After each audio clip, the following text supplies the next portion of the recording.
හයි guys කොහොමද ඉතින් ඔයාලට ඉතින් සතියේ ඉක්මන ඔන්න අපි අදත් ආවා ඩේ ව්ලොග් එකකින් වොච් එකක් දාලා මම ආවා ඉක්මනටම මගේ අන්ඩර්ලයින් හොඳටම ඩාර්ක් වෙලා තියෙන්නේ ඉතින් ඉක්මනටම ජනරේට් එකේ මෙන්න මේ ආමන්ඩ් ස්ටික් එක යූස් කරා මම මේක ගොඩක් යූස් කරනවා දැන් මාස 3-4ක් කරා හොඳ රිසල්ට් එකක් තියෙනවා මොකද මම ගොඩක් ෆෝන් යූස් කරන කෙනෙක් රැනිදි මරණ කෙනෙක් කම්පියුටර් යූස් කරන කෙනෙක් ඉතින් ඒ කාලෙත් මේ කාලෙත් අතර බලනකොට ගොඩක් හොඳ රිසල්ට් එකක් මට තියෙනවා මේ තියෙන්නේ ජනරේට් එකේ ඇක්නි වලට එන ස්ටික් එක මේකත් එහෙමමයි මෙන්න මේ ෆේස් වොෂ් එක නම් මම අවුරුදු 6ක් පාවිච්චි කරනවා ඇක්නි වලට කියාපු ෆේස් වොෂ් එක එතකොට ජනරේට් එකේ ඩියෝඩරන්ට් පර්ෆියුම් එක පර්ෆෙක්ට් වව් එක කියන්න දෙයක් නැහැ ෆේස් වොෂ් ඩියෝඩරන්ට් ස්ටික් දෙකම බෙස්ට්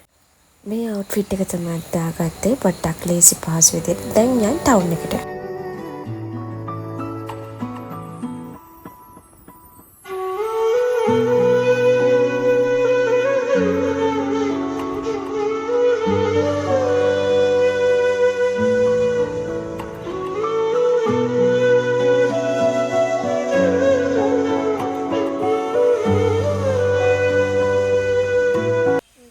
අපි වාද්දුවේ සුපර් සෙන්ටර් එකට ආවා පොඩි බඩුවක්යක් ගන්න මෙතන මම බලපු භාණ්ඩේ තිබුණේ නැහැ හැබැයි මෙතනට ගියකින් මම පොඩි අයිටම් වගේක් හොයාගත්තා මෙන්න මේවා මේ දවස්වල කිචන් වලට එතකොට ලිවිං ඒරියාස් වලට ලස්සනට ඩෙකොරේට් කරන්න මෙන්න මේ තැටිලි එහෙම අරගන්න මම දැකලා තියෙනවා.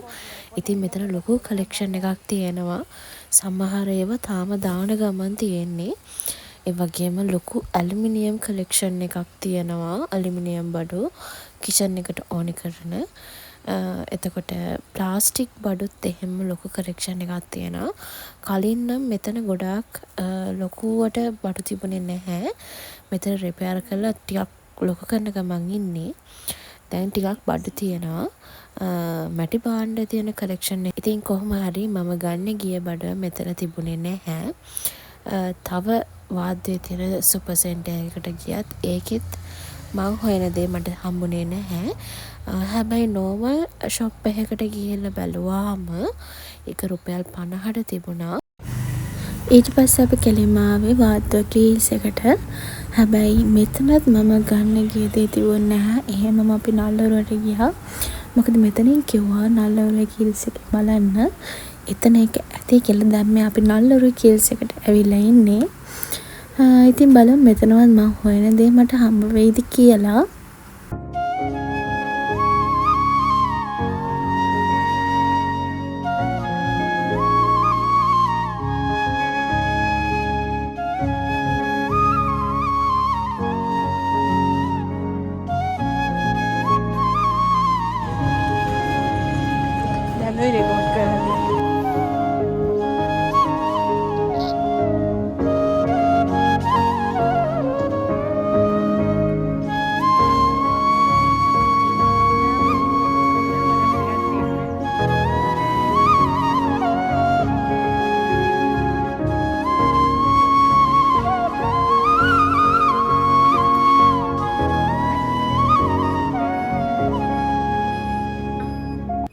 අපිට මේ කීල්ස් එකෙන් අර ඉස්සරම ආව වැම් එකේ ෆ්ලේවර්ස් දෙකක් හම්බුණා.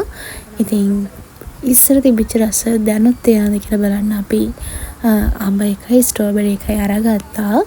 ඉතින් පේනවනේ එයාගේ මූණෙම රියැක්ෂන් එකකින් එදා ඒ තිබිච්ච රස ඒ විදිහටම තාමත් ඒකේ තියෙනවා.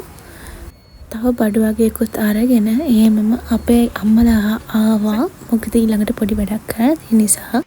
මේ තියෙන්නේ මම හොයපු අයිටම් එක. මම මේකෙන් බොටල් 3ක් කරගත්තා. එතකොට මම හෙයා ඔයිල් එකකුයි ටෝනර් එකකුයි හැදුවේ. මුලින්ම ඉතින් අපේ මේ පොඩ්ඩටත් ඕනේ වුණා එයාගේ කොණ්ඩටත් යූස් කරන්න. මගේ කොණ්ඩේ ෆ්‍රීස් වෙලා තිබුණේ මොකද මම කලර් එකක් යූස් කරලා බ්ලීචින් යූස් කරලා තිබුණේ කොණ්ඩේට. ටිකක් කොණ්ඩේ යන ගතියත් වැඩි. ඒතකොට ෆ්‍රීස් වෙලා තිබුණේ. නමුත් දැන් මම මේ හෙයා ඔයිල් එක ටෝනර් එක පාවිච්චි කරලා සති 2ක් වගේ වෙනවා. මේ වෙනකොට මගේ කොණ්ඩේ යන තත්ත්වය චුට්ටක් අඩු වෙලා තියෙනවා. මම මේක මාසයක් වගේ යූස් කරලා මට හොඳ රිසල්ට් එකක් තියෙනවනම් අනිවාර්යයෙන්ම ඔයාලා එක්ක ඒක ෂෙයා කරගන්නම්. දැනට මම ඒක ෂෙයා කරගන්නේ නැහැ. මොකද ඒක හරියයිද නැති වෙයිද කියලා මට කියන්න බෑ. ඊට පස්සේ අපේ අම්මා රස කළු පොල් මාලාවක් වෙලා තිබුණා. මේක කියනකොට මට මතක් වුණේ අපේ පොඩි බිස්නස් එකක් යනවා. ඔයාලා රටේ ඉන්න කෙනෙක්ට නම් එතකොට බෝඩ් වෙලා ඉන්න කෙනෙක්ට නම් උයන්න කම්මැලි සහ අපහසු කෙනෙක් ඉන්නවා නම් ඔයාලට දැන් අපෙන් අරගන්න පුළුවන් එක අයිටම්ස් තියෙනවා. ඩිස්ක්‍රිප්ෂන් බෝඩ් එකේ මම ඔක්කොම ඩීටේල්ස් ටික දාලා තියන්නම්. ඒ වගේම සයිඩ් එකෙන් WhatsApp නම්බර් එක දාලා තියන්නම්. ඔයාලට සිංහල අච්චාරු, උම්බලකඩ සම්බෝල, චිලි පේස්ට්, එතකොට හාල් මැස්සු බැදුම, කොච්චි සහිත දෙහි, ලුණු දෙහි, එතකොට මාළු ඇඹුල් තියල්, ඒ වගේ කල් තියාගන්න පුළුවන් ආහාර අපෙන් ගන්න පුළුවන්. මේ තියෙන්නේ හෙයා ටොනික් එකයි, හෙයා ඔයිල් එකයි. ඉතින් ඒ ඔක්කොම වැඩ ඉවර කරලා දැන් අපි යනවා අපි ඊළඟට යන්න හිටපු වැඩේට. අද අපි පොඩි ඩේට් එකක් ගත කරන්න හිතුවා. එතනට ගිහින් හමු වෙමු.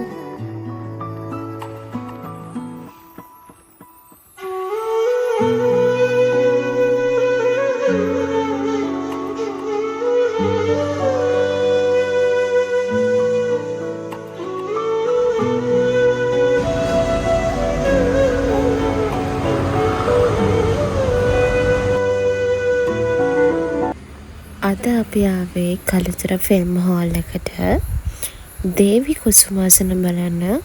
මගේ මේ first time Kalutara film hall එකට ඇවිල්ලා ෆිල්ම් එකක් බලන. ඉතින් ආපු ගමන් තව චිප්ස් ටිකක් අපි අරගත්තා. අපි ගිය දවසේ නම් මෙතන ටිකක් සෙනග හිටියා. ඉතින් මම මෙතන තියෙන දේවල් ඔයාලට පෙන්නන රෙකෝඩ් කරගත්තා. අතරම මෙතන මොනවද තියෙන්නේ කියලා මමවත් දන්නේ නැහැ. මම හිතන්නේ ඉස්සරම ෆිල්ම් පෙන්නපු අයිටම්ස් වෙන්න ඇත්තේ. ඉතින් දැන් යන් දේවි කුසුමාසන බලන්න.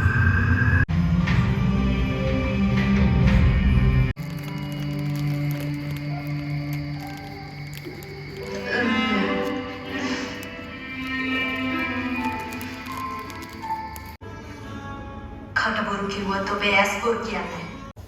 ඉතින් ඉන්ටර්වල් එකත් ආවා. අපි තව චිප්ස් එකක් අරන් ආවා මේකෙත් බලන්න. එතකොට කොෆි එකකුත් අරගෙන ආවා හස්බන්ඩ් ගිහිල්ලා. දැන් ඒකත් රස බලලා අපි ෆිල්ම් එකේ ඉතුරු ටිකත් බලමු.